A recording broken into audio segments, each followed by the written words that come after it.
For 10 years, Dante Maurice Chestnut taught the children of Wilson, North Carolina one lesson above all others. Violence is never the answer. He'd lost his own brother to gun violence. He knew that pain. He'd lived it. And he dedicated his entire life to making sure other kids didn't have to experience what he went through. Parents trusted him. Kids looked up to him. The community celebrated him. On September 16, 2025, he taught those same children a different lesson. One they'll carry for the rest of their lives. He walked into an apartment building he owned as a landlord. He got into a dispute with his tenants over rent and housing conditions. And when that dispute didn't go the way he wanted, he came back with a gun. Natasha Sutton, 44. Dead. Her son Avante Pender, 21. Dead. 2 other family members shot and injured. All of this captured on video. All of this happening in broad daylight. All of this done by a man who'd spent a decade preaching that this was exactly what destroys communities. How does someone go from saving lives to taking them? How does a mentor become a murderer? And what does it say about the people we trust when the person teaching peace becomes the one delivering violence? This is Unseen Stories. Before we go any further, I need you to understand something. This case is difficult. Not because of what happened, that part is clear from the evidence. It's difficult because of who was involved. We're talking about a man who genuinely helped people, who saved lives, who made a real difference in his community, and then allegedly took lives. So we're going to walk through this carefully. We're going to look at the evidence. We're going to hear from the people who were there in their own words. And we're going to try to understand how someone goes from being a community leader to facing murder charges. What you're about to hear is based on court documents, police reports, witness statements, and video evidence that was recorded during and after the incident. None of this is speculation. These are the facts as they've been presented and verified through official sources. The video evidence in this case is significant. There's Facebook Live footage from before the incident. There's cell phone video from during the incident. We're not going to show graphic content, but we are going to discuss what that evidence reveals because it's central to understanding what happened. This is Wilson, North Carolina, a city of about 50,000 people. Known for its history, its churches, its small-town feel. The kind of place where people know their neighbors, where community matters. September 16, 2025 changed that city forever. Let's talk about what happened. If you lived in Wilson, North Carolina and you mentioned the name Dante Chestnut, people knew exactly who you were talking about. And they had good things to say. This wasn't somebody who just talked about helping the community. This was somebody who actually did the work. Dante Maurice Chestnut was 39 years old in September 2025. He was the founder of an organization called Our Wilson, a nonprofit focused on addressing poverty, education, and violence in the community. Now when I say helping the community, I don't mean he threw a couple events and called it a day. Dante was active. He organized community cleanups where he helped elderly residents maintain their yards. He worked with people struggling with addiction, offering them support when others had given up. He created mentorship programs for young people, especially those who'd been written off by the system. And here's the thing that matters most. Parents in Wilson trusted this man with their children. That's not something people do lightly in our community. You don't just hand your kids over to anybody. But Dante had built that trust over years of consistent work. Tikki Farmer, a parent whose children participated in Dante's programs, told reporters after the incident, and I'm gonna read you exactly what she said. He comes to this community all the time to give back to his community, clean up the yards, help the old people out, people who battle drug addiction, everything. He saved a lot of lives. Listen to that statement. He saved a lot of lives. She continued, Dante Chestnut is a good person to our community. He gives back to the kids. He loves my children.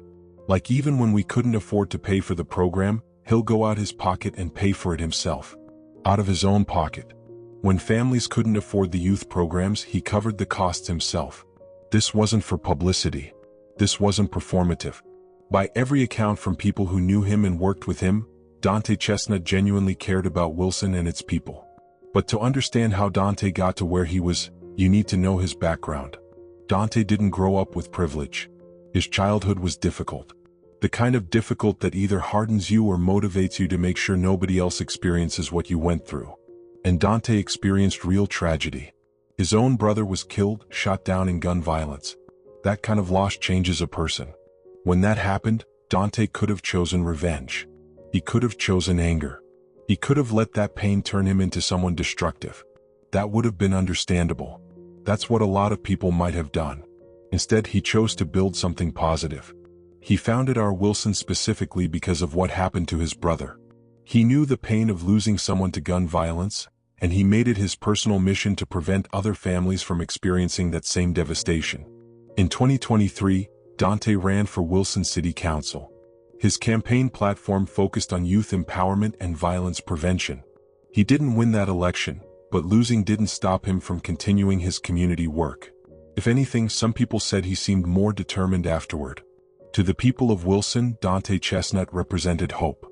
He was proof that you could rise above difficult circumstances, that you could turn pain into purpose, that one person really could make a tangible difference in their community. Community leaders spoke highly of him. Churches partnered with his organization. Schools welcomed his youth programs. Parents recommended him to other parents. This was his reputation. This was who he was known to be. So when I tell you what happens next, I need you to understand the context. We're not talking about someone with a criminal history. We're not talking about someone known for violence or instability. We're talking about someone who, by all public accounts, was doing everything right in terms of community service. And that's what makes this case so difficult for people to process. Now let's talk about the Sutton family. Because before they became victims in a news report, before their names appeared in court documents, they were people living their lives, building their futures, taking care of each other. And they deserve to be remembered as the full human beings they were. Natasha Sutton was 44 years old. She was a mother. She was described by her family as the person who held everyone together. Her daughter, Tatiana Rogers, told reporters that her mother was the backbone of the family. She said she's the glue. Every single morning, without fail, Natasha would call her children. Not because there was a crisis, not because something was wrong, just because that's who she was as a mother. She checked on her kids. She made sure everyone was okay. She kept the family connected even when life got busy. Tatiana later said, "We talked almost every day. That daily phone call was more than just routine. It was love and consistent action. It was a mother making sure her children knew they were thought about, cared for, valued. Every single day." Natasha had recently moved into a new apartment on Washington Street with her husband and her son. For Natasha and her family, this wasn't just a change of address. This represented a fresh start. New home, new possibilities. The kind of hope that comes from believing you're moving towards something better. Her son, Avante Pender, was 21 years old. Just at that age where you're starting to figure out who you want to be in this world. What kind of man you want to become. He still lived with his mother. Not because he had to, but because family mattered to him. In our community, staying close to your family isn't seen as a weakness or a failure to launch. It's valued. It's understood as strength. Avante was reportedly the kind of young man who understood that staying connected to your people, being there for your family, that's what matters. On September 16, 2025, the family had visitors at the apartment. Tiffany, who was 37 years old, had stopped by to spend time with her relatives. Just a normal Monday afternoon visit. The kind of family time that happens in homes all across the country every single day. Tyron Sutton, 46 years old, was also there that afternoon. Family members gathered together in what they believed was a safe space. Now here's the connection that ties this all together, and this is important to understand the full context. Their landlord was Dante Maurice Chestnut, the same man who'd spent years helping families in Wilson, the same man who dedicated his life to preventing violence, the same man that parents throughout the community trusted with their children. He owned the apartment building where Natasha and her family lived. And according to what came out in the investigation, there were issues. There were disputes about the condition of the apartment. There were disagreements about rent payments. Now, landlord-tenant disputes happen every day across America. They're common. They're stressful, yes, but they're usually handled through established legal channels. Conversations first, then maybe lawyers if it gets contentious, then possibly eviction proceedings if it reaches that point. There are systems in place specifically to handle these kinds of conflicts without violence. What happened on September 16, 2025 was not that. It's Monday afternoon. September 16, 2025. Washington Street in Wilson, North Carolina is quiet. Just another regular weekday. Around 2 p.m., Dante Maurice Chestnut arrives at the apartment building he owns. And based on the evidence that would later be presented, he's not coming for a routine landlord visit or a friendly check-in. He's coming with a specific demand. Now, what I'm about to walk you through is based on witness statements, police reports, court documents, and critically video evidence. Because what makes this case different from many situations is that it was documented. People recorded what was happening. We have footage. This isn't speculation. This isn't rumor. The evidence exists. Dante arrives at Natasha's apartment and makes contact. According to witnesses and the video evidence, he tells them they need to leave the apartment. Not eventually. Not after going through proper legal eviction procedures. Today. Right now. Immediately. There was a Facebook Live video streaming during part of this interaction. And on that video you can hear Dante's voice. He's not yelling. He's not screaming. His tone is calm, measured, even. But there's finality in what he's saying. On the video you hear Dante say they got to go today. There's conversation happening around this. Natasha is reportedly on the phone during part of this interaction, presumably trying to get help or advice about what's happening. She's dealing with what she understands to be a landlord-tenant dispute. A stressful situation, absolutely, but the kind of thing that adults handle through proper channels. On the video you can hear Dante say, "Sir, you cannot." Someone, likely Natasha or another family member, is apparently trying to reason with him, trying to de-escalate the situation. At some point, according to the audio, someone mentions getting a lawyer. That's a completely normal, reasonable response when you're facing what you believe is an illegal eviction attempt. You get legal representation. But Dante's response, captured on the video, is firm. You can hear him say they can record all they want. They're getting out today. They can record all they want. That statement is significant. It shows that Dante was aware people were recording the interaction. He knew there would be documentation of what was happening. And based on that statement, it didn't change his intention. Now, according to witness statements and evidence that was later presented in court, Dante allegedly left the apartment at some point during this confrontation. He walked away from the situation. If the incident had ended there, we'd be talking about a landlord-tenant dispute. Maybe an attempted illegal eviction. Possibly harassment charges or trespassing. Serious issues, but civil or low-level criminal matters. But according to the evidence, Dante came back. And when he allegedly returned, he had a firearm. What happens next was recorded on cell phone video. There is footage of the actual incident. And while I'm not going to describe graphic details out of respect for the victims and their families, and to maintain platform guidelines, here's what the evidence shows happened. Shots were fired inside that apartment. When it was over, Natasha Sutton had been fatally shot. She died in her own home, the place that was supposed to be her fresh start. Her son, Avante Pender, just 21 years old, was also fatally shot. His life ended before he'd really had the chance to discover everything he could become. Tiffany, the 37-year-old aunt who'd simply come to visit family that afternoon, was injured in the incident. According to court documents, she was struck with the weapon. She survived, but she sustained injuries and experienced trauma that day. Tyron Sutton was also injured during the incident. He required immediate medical treatment from Wilson County Emergency Medical Services right there at the scene. 4 people shot or physically attacked. 2 people dead.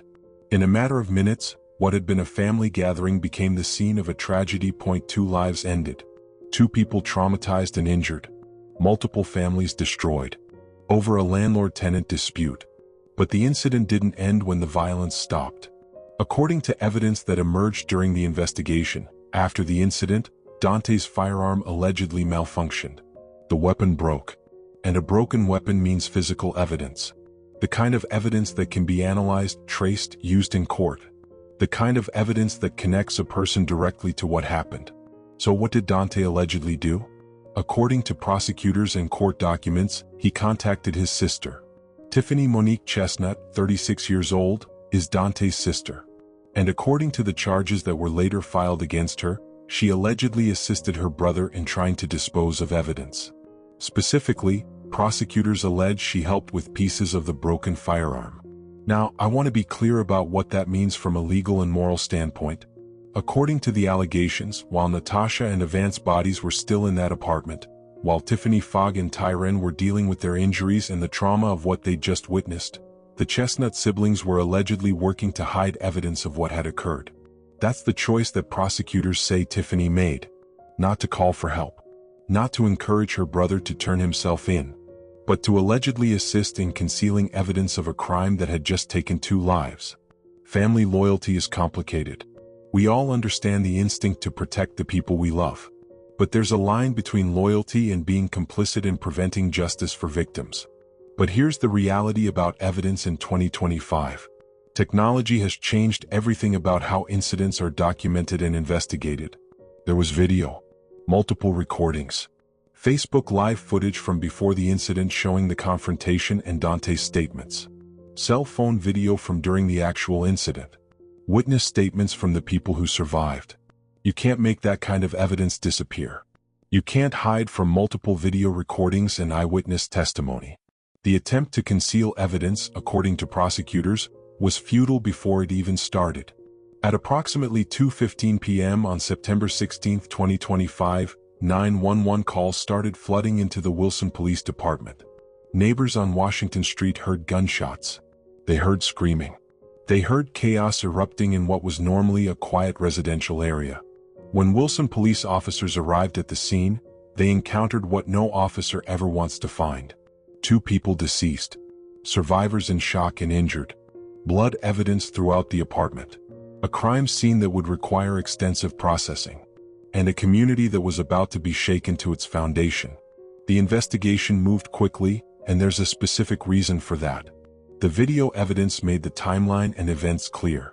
Investigators didn't have to piece together what happened from conflicting witness statements or circumstantial evidence. They had documentation. They had recordings. They had survivors who could provide testimony. They had physical evidence. Within hours, Dante Maurice Chestnut was taken into custody and arrested. The charges filed against him were severe. 2 counts of first-degree murder for the deaths of Natasha Sutton and Avante Pender. 2 counts of attempted first-degree murder for the attacks on Tiffany and Tyron Sutton. First-degree murder in North Carolina is the most serious homicide charge. It means prosecutors believe the act was premeditated, willful, and deliberate. Not a spontaneous act of passion, but a conscious decision to take a life. And that premeditation element becomes important when you look at the evidence. According to witness statements and video, Dante allegedly left the apartment during the initial confrontation, then returned. That departure and return creates a time gap. A period where prosecutors would likely argue he had time to think, time to make different choices, time to walk away entirely. But according to the evidence, he allegedly chose to return with a firearm instead. When Dante Maurice Chestnut appeared before a judge for his first court appearance, the courtroom was filled with people. Community members who knew him. People who'd worked with his organization. People struggling to reconcile the man they thought they knew with the charges he was facing. The judge's decision on bond was immediate and unequivocal. No bond. Dante would remain in custody at the Wilson County Detention Center until his trial. No possibility of posting bail and being released. He would await his day in court from a jail cell. His initial court date was set for September 30, 2025. Just 2 weeks after the incident that destroyed multiple families and shattered a community's trust. But the arrest didn't stop with Dante. Tiffany Monique Chestnut, his 36-year-old sister, was also arrested and charged in connection with the case. Her charges were different from her brother's. Accessory after the fact to murder. Tampering with evidence. These are felony charges. Serious felony charges that carry significant prison time if convicted. But they're fundamentally different from murder charges. Tiffany wasn't accused of being present during the incident. She wasn't accused of firing a weapon or attacking anyone. She was accused of what happened after. Allegedly helping her brother try to conceal evidence of what he'd done. And here's where the legal system treated the siblings differently. Unlike Dante, who was held without bond, Tiffany's bond was set at $30,000 secured. That meant if she could post that bond or arrange it through a bail bondsman, she had the option to be released from custody while awaiting trial. $30,000 to potentially walk free while facing charges related to helping conceal a double homicide. She made her first court appearance on Wednesday, September 18th, just 2 days after the incident. Her next scheduled court date was set for October 1, 2025. So while Dante sat in a jail cell with no possibility of release, his sister had options. The legal system had determined that while she allegedly made terrible choices in the aftermath, she didn't pose the same flight risk or danger to the community that her brother did. The investigation continued beyond the arrests. Detectives processed the crime scene thoroughly. They collected physical evidence. They conducted interviews with witnesses and neighbors.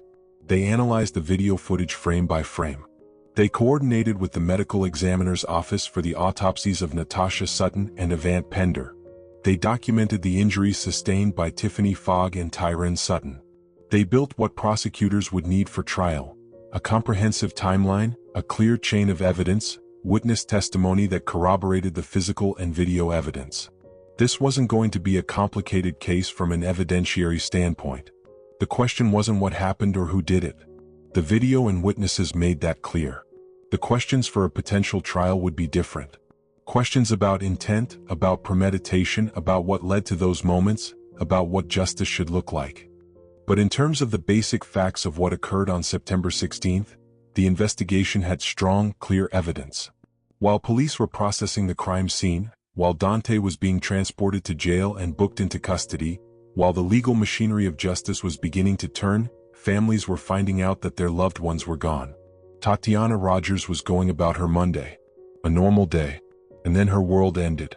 She tried calling her mother like she did every single day. That daily check-in call that had been part of their routine for years. Ring after ring. No answer. That wasn't normal. That wasn't like her mother at all. Natasha always answered. She was the one who called everyone else to check on them. Tatiana tried her brother Avante's phone. Nothing. Just ringing, then voicemail. Silence where there should have been voices. The panic started setting in. Something was wrong. Something was very wrong. So she called her cousin, hoping to find out if anyone had heard from her mother and brother. And that's when her life changed forever. In an interview with reporters, Tatiana described that moment. Let me read you her exact words. I called my mama's phone, I called my brother, and nobody answered. And then I called my cousin and she told me, something had happened to my mom and my brother. Just like that. In one phone call. The backbone of her family was gone. No warning. No chance to say goodbye. No final conversation. Just a phone call from a cousin delivering news that would fracture her world permanently. Tyrone Brown, another one of Natasha's children, tried to put the pain into words when he spoke to reporters. He said, and these are his exact words, "Your heart is just ripped out of your chest. I feel like someone just stabbed me in my heart." That's not metaphor. That's not exaggeration. That's a person trying to describe grief so profound that it feels physical. Because it is physical. That kind of loss doesn't just hurt emotionally. Your body feels it. Your chest actually hurts. You can't breathe right. You can't think straight. Tatiana, trying to explain what her mother meant to the family, said, "She's always been the backbone through everything. She's the glue." It hurts. Present tense. She's the glue. Because when you lose someone that suddenly, that violently, your brain doesn't immediately shift to past tense. They were just alive. They were just here. How are they gone? The family had literally just celebrated Natasha and Avante moving into their new apartment. This was supposed to be a good time. A hopeful time. They were moving forward, moving up, building towards something better. And then, in one afternoon, all of that hope was destroyed. They didn't just lose two family members. They lost the person who held everyone together. They lost a young man who was just beginning his adult life. They lost the daily phone calls. They lost future holidays and celebrations. They lost grandchildren who will never be born. They lost decades of memories that will never be made. That's what violence takes. Not just the immediate victims, but entire futures. Entire families. Entire communities. And the pain wasn't limited to just one family. Think about the other side of this tragedy. The community impact that goes beyond the Sutton and Pender families. Parents who had trusted Dante Chestnut with their children had to process what happened. They had to have conversations with their kids about someone they'd held up as a role model, as a mentor, as a positive male figure. How do you explain to a child that the person who taught them about making good choices, about avoiding violence, about being better than their circumstances, how do you explain that person is now charged with taking two lives? Kids who'd looked up to Dante as a father figure had to confront the reality that their hero allegedly became the very thing he'd warned them against. Youth programs that Dante had built, programs that had genuinely helped young people, were now associated with his name and what he allegedly did. Organizations he'd partnered with had to figure out how to distance themselves while still serving the community. Community members who'd celebrated his work, who'd supported our Wilson, who'd recommended his programs to other families, had to reconcile all of that with what happened on September 16th. And that reconciliation is hard. Because we want our heroes to be purely good and our villains to be purely evil. We want clear lines. We want to be able to look at someone and know whether they're safe or dangerous. But human beings are more complicated than that. Dante Chestnut genuinely helped people for years. That's not a lie. That's not a facade he put on. The parents who said he helped their children, who said he went into his own pocket to pay for programs families couldn't afford, they weren't wrong about their experiences. That really happened. He really did organize community cleanups. He really did mentor young people. He really did work with people struggling with addiction. The good he did was real. And then, allegedly, in less than 10 minutes on a Monday afternoon, he destroyed all of it and took 2 lives in the process. Both things are true. And that's what makes this so difficult for people to process. Wilson, North Carolina is not a large city.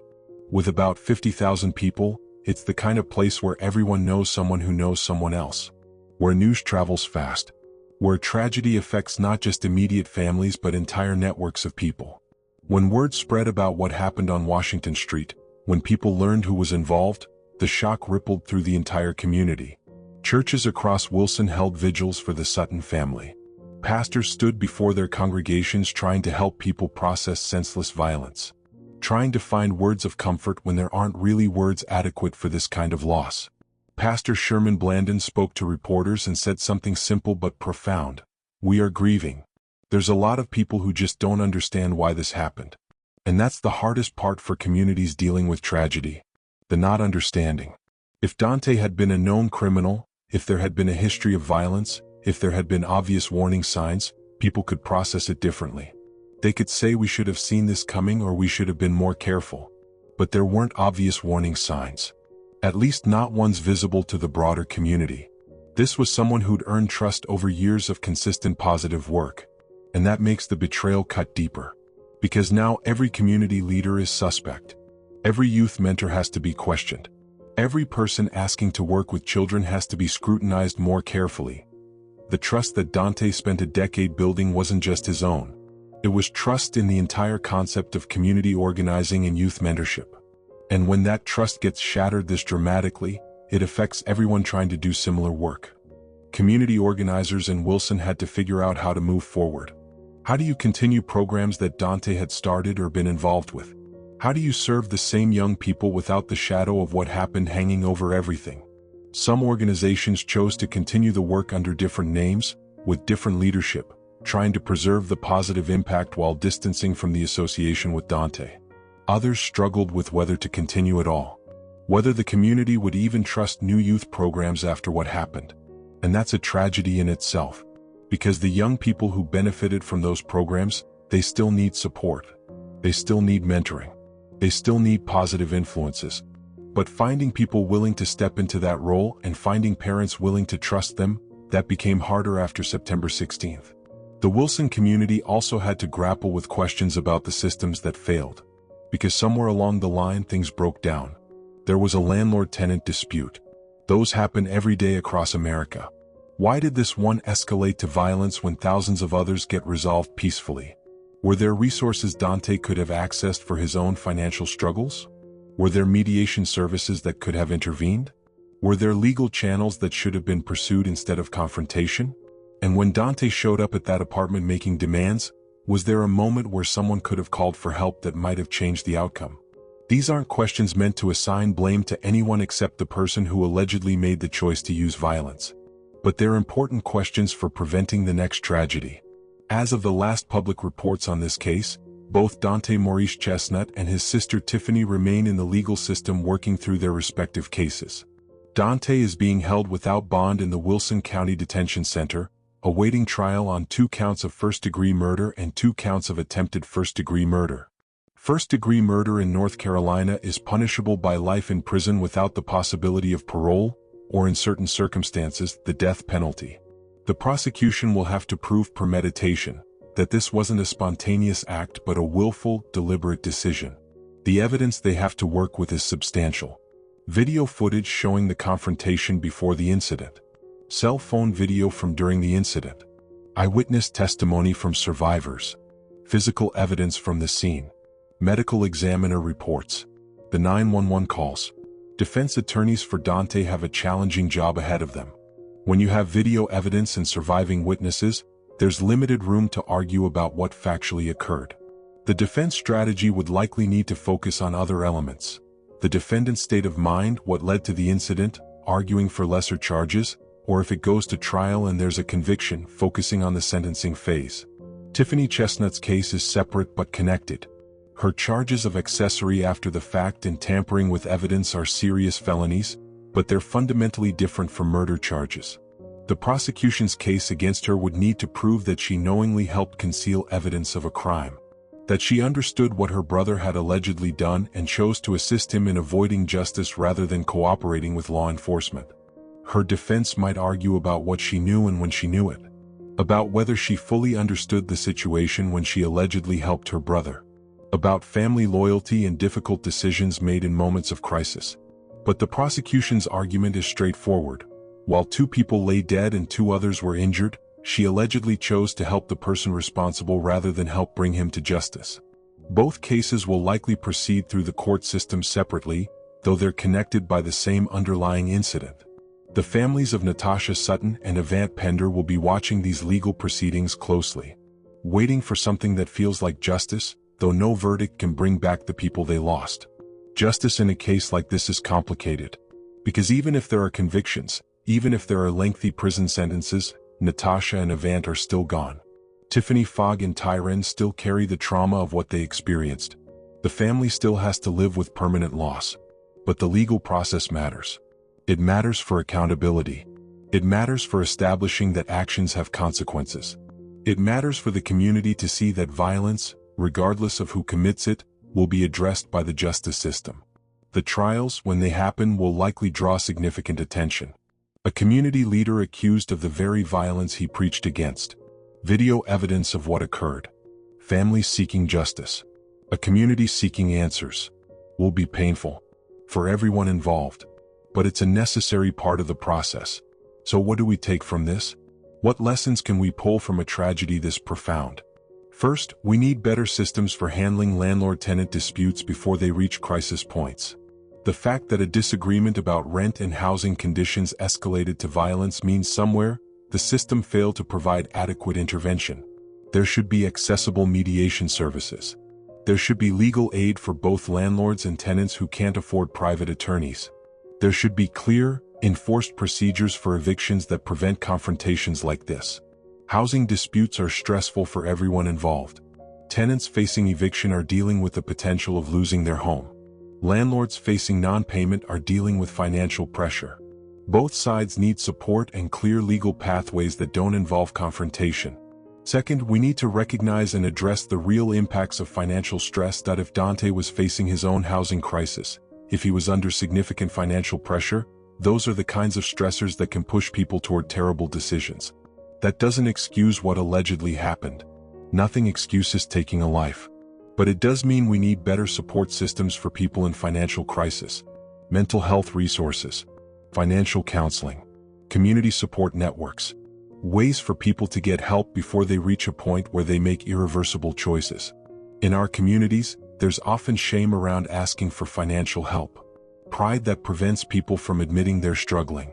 We need to change that culture.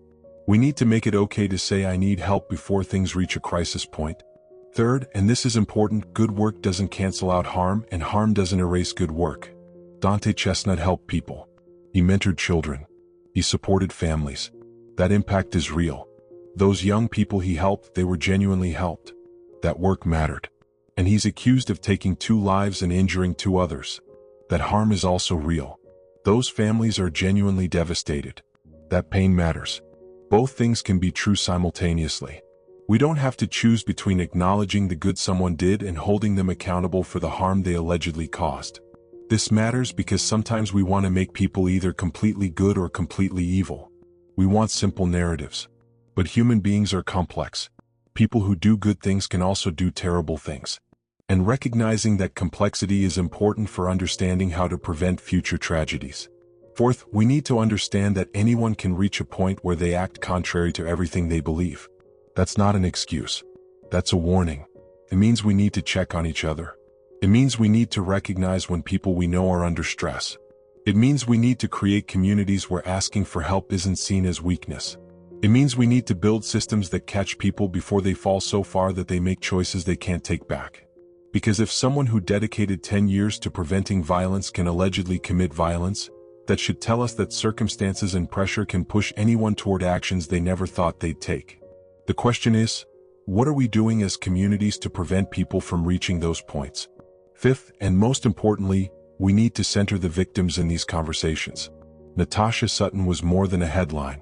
She was a mother who called her children every single day. She was the backbone of her family. She was a person with hopes and plans and people who loved her. Avante Pender was more than a statistic. He was 21 years old with his entire life ahead of him. He was a son who valued family. He was a young man still discovering who he wanted to be. Tiffany, Fogg, and Tyron Sutton survived, but they're carrying trauma that will affect them for the rest of their lives. They witnessed violence against their family. They were attacked themselves. That kind of trauma doesn't just disappear. These are the people who should be at the center of this conversation. Not the shocking nature of who the alleged perpetrator was, but the lives that were taken and the lives that were forever changed. When we talk about this case, when we discuss what happened, when we try to learn from it, we need to remember that real people died. Real families were destroyed. Real trauma was inflicted. And to the families, if any of you ever hear this, your loved ones mattered. Their lives had value. Their deaths were not in vain if we learn from this tragedy and work to prevent the next one. To Tatiana Rogers and Tyrone Brown and everyone who loved Natasha and Avante, your grief is valid. Your pain is real. And you deserve justice. To Tiffany, Fogg, and Tyron Sutton, you survived something no one should have to experience. Your healing matters. Your well-being matters. This community failed to protect you all. And that failure demands that we do better going forward.